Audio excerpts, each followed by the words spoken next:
오늘 하루도 말씀으로 시작하며 주님 앞에 온전히 서는 하루가 되길 원합니다. 하나님 나라를 마음속에 품고 깊게 묵상하는 날 되길 원합니다. 다 함께 사도신경으로 우리의 신앙을 고백하겠습니다.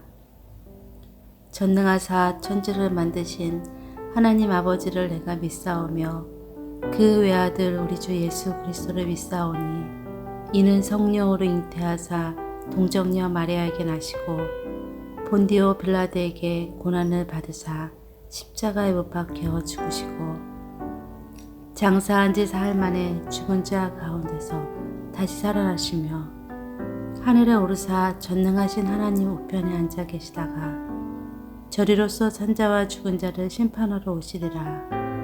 성령을 믿사오며 거룩한 공예와 성도가 서로 교통하는 것과 죄를 사하여 주시는 것과 몸이 다시 사는 것과 영원히 사는 것을 믿사옵나이다. 아멘.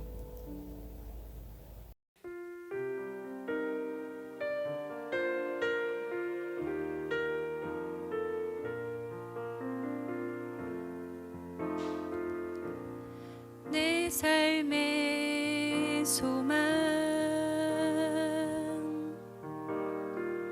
내가 바라는 한 분 예수 닮기를 내가 원하네. 한없는 사랑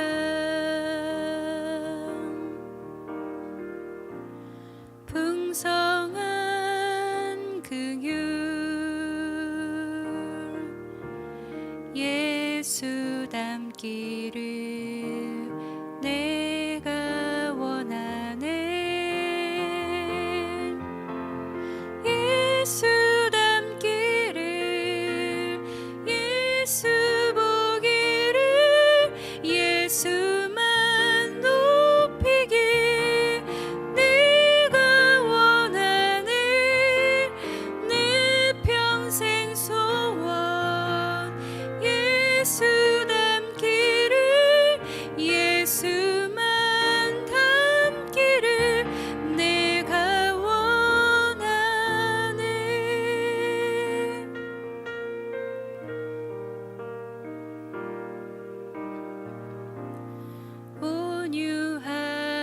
온유하시고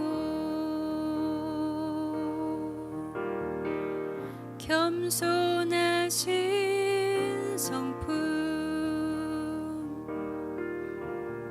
예수 닮기를 내가 원하네. 자비하시고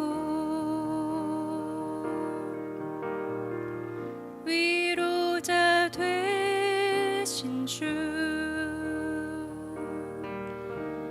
예수 닮기를 내가 원하네. 예수 닮기를 예수 보기를 예수만 높이길 내가 원하네. 내 평생 소원 예수 닮기를 예수만 닮기를 내가 원하네.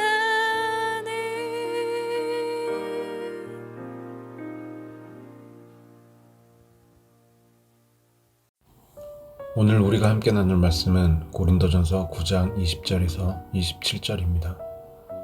유대인들에게 내가 유대인과 같이 된 것은 유대인들을 얻고자 함이요 율법 아래에 있는 자들에게는 내가 율법 아래에 있지 아니하나 율법 아래에 있는 자같이 된 것은 율법 아래에 있는 자들을 얻고자 함이요 율법 없는 자에게는 내가 하나님께는 율법 없는 자가 아니요 도리어 그리스도의 율법 아래에 있는 자이나 율법 없는 자와 같이 된 것은 율법 없는 자들을 얻고자 함이라.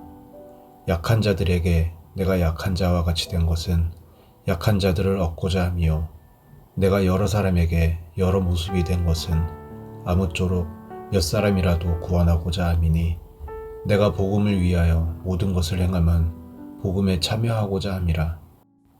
운동장에서 다름질하는 자들이 다 달릴지라도 오직 상을 받는 사람은 한 사람인 줄을 너희가 알지 못하느냐. 너희도 상을 받도록 이와 같이 다름질하라. 이기기를 다투는 자마다 모든 일에 절제하나니 그들은 썩을 승리자의 관을 얻고자 하되 우리는 썩지 아니할 것을 얻고자 하노라. 그러므로 나는 다름질하기를 향방 없는 것 같이 아니하고 싸우기를 호공을 치는 것 같이 아니하며 내가 내 몸을 쳐 복종하게 함은 내가 남에게 전파한 후에 자신이 도리어 버림을 당할까 두려워함이로다. 아멘. 반갑습니다. 오늘 고린도전서 9장 20절부터 27절을 중심으로 도전이라는 주제의 말씀을 함께 나누겠습니다. 바울은 어제 본문에서 자기에게 주신 하나님의 특별함에 대한 감격을 고백했습니다. 그래서 예수 그리스도로 인해서 자유하게 됐지만 그러므로 혼자 방종하면서 사는 게 아니라 자발적인 종이 되어 살기로 했다, 이렇게 말하죠. 19절입니다. 내가 모든 사람에게서 자유로우나 스스로 모든 사람에게 종이 된 것은 더 많은 사람을 얻고자 함이라. 그리고 나서 오늘 본문을 보면 아주 독특한 논리, 그러나 아주 중요한 논리를 우리에게 말해 줍니다. 아주 중요한 묵상의 원리를 주는 말씀이라고 할 수 있습니다. 유대인들은 기독교로 개종을 했어도 여전히 율법을 중요한 것으로 여겼습니다. 그런데 바울이 유대인이기 때문에 유대인들이 볼 때 바울은 그렇게 거리낌이 없었죠. 그래서 바울이 유대인인 이유는 유대인을 위한 것이다, 이렇게 말합니다. 20절입니다. 유대인들에게 내가 유대인과 같이 된 것은 유대인들을 얻고자 함이요 율법 아래에 있는 자들에게는 내가 율법 아래에 있지 아니하나 율법 아래에 있는 자같이 된 것은 율법 아래에 있는 자들을 얻고자 함이요. 그런데 바울은 유대인들에게만 복음을 전한 것은 아니었습니다. 바울은 이방인들에게도 복음을 전했죠. 21절입니다. 율법 없는 자에게는 내가 하나님께는 율법 없는 자가 아니요 도리어 그리스도의 율법 아래에 있는 자이나 율법 없는 자와 같이 된 것은 율법 없는 자들을 얻고자 함이라. 바울은 이방으로 많이 돌아다녔던 사람입니다. 그게 유대인들이 보기에는 약점으로 볼 수도 있지만 이방인들 입장에서는 굉장히 강점으로 보이는 거죠. 유대인들이 볼 때는 약점으로 보일 수 있는 그 일이 이방인들을 위해서는 내 약점도 강점이 되더라는 겁니다. 그런 논리가 계속해서 이어집니다. 22절입니다. 약한 자들에게 내가 약한 자와 같이 된 것은 약한 자들을 얻고자 함이요 내가 여러 사람에게 여러 모습이 된 것은 아무쪼록 몇 사람이라도 구원하고자 함이니. 바울은 심각하게 육신이 연약했던 사람입니다. 우리도 잘 아는 것처럼 바울은 그것을 고치기 위해서 3차례나 하나님께 간절히 기도했습니다. 그러나 바울에게 돌아온 하나님의 대답은 너에 대한 나의 은혜가 너에게 충분하다. 너의 약함을 통해서 나의 강함이 나타난다 라고 하는 것이었습니다. 그러니까 끝내 하나님께서 고쳐주시지 않은 거죠. 그러면 우리는 그것을 원망하거나 또는 체념하면서 살게 될지도 모릅니다. 그런데 바울은 내가 몸이 약한 것은 약한 자들을 얻으시기 위한 하나님의 은혜의 방편이 아니겠는가? 이렇게 생각하더라는 거죠.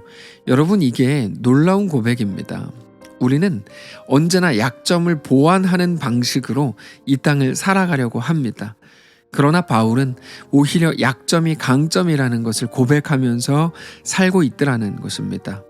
유대인인 것이 이방인에게는 약점일 수 있지만 그것은 유대인을 얻으시려고 하는 하나님의 은혜더라 라고 고백하고, 이방을 많이 돌아다니는 것이 유대인에게는 거리끼는 것일 수 있지만 그것은 이방인을 얻으시려고 하는 하나님의 은혜더라. 그리고 몸이 약한 것이 나에게는 괴로운 일이고, 누군가는 너도 몸이 그 모양이면서 무슨 하나님의 은혜를 구하라고 우리에게 설교하냐? 이렇게 조롱할 수 있지만 그게 오히려 약한 자들을 얻으시려는 하나님의 은혜의 방편이 아니겠는가? 이렇게 고백을 하더라는 거죠.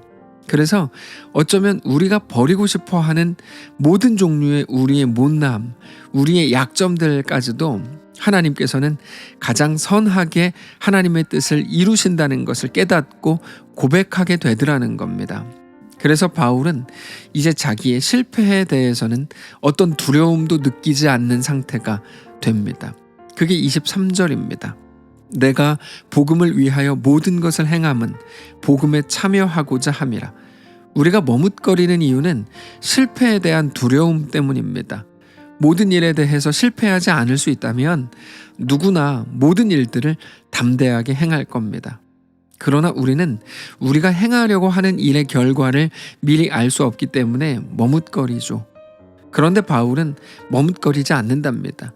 유대인들이 보기에는 유대인들이 생각할 만한 약점이 바울에게 있고, 이방인들이 볼 때 이방인들이 생각할 만한 약점이 여전히 바울에게 있고, 혹은 몸이 연약하기 때문에 어떤 사람들이 보기에 욕할 만한 부분이 바울에게 있었지만 그 모든 것들을 가지고 있었던 바울이 전혀 머뭇거리지 않았다는 거죠.